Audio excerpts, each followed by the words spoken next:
Ushbu retseptim asosida chorniy bumer tortini tayyorlab ko'rsangiz, ishoning mazasiz o'ylagandan ham zo'r chiqadi. Demak, biskvit uchun idishga tuxum solamiz. Ustidan shakar solib, shakari eriguncha venchik yordamida aralashtiramiz. Mikser kerak emas, videoni oxirigacha ko'rsangiz negaligini aytaman.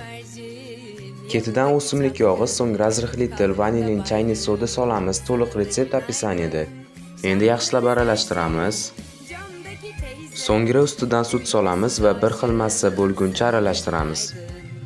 Demak, nega mikser bilan emas, balki venchik bilan aralashtirish kerakligini men sizlarga hozir aytib o'taman. Biskvit ila o'tirib qolmasligi uchun sizlarga venchik bilan aralashtirishinglarni tavsiya qilaman.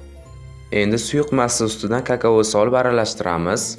Ketidan oldindan aylab olingan un solib quyuq massa holatga kelguncha aralashtiramiz. Vaholanki massa tayyor.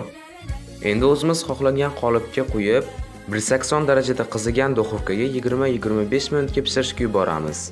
Do'mboqqina yumshoqqina, oralari vazdushniy bo'lib chiqqan biskvitimiz tayyor. Videoni shu yog'igacha kuzatib kelasiz. Men hozir sizga bitta zo'r maslahat beraman. Biskvitingiz pishib chiqqandan keyin 10 minutcha duxovka eshigini ochmang, sababi o'tirib qolishi mumkin.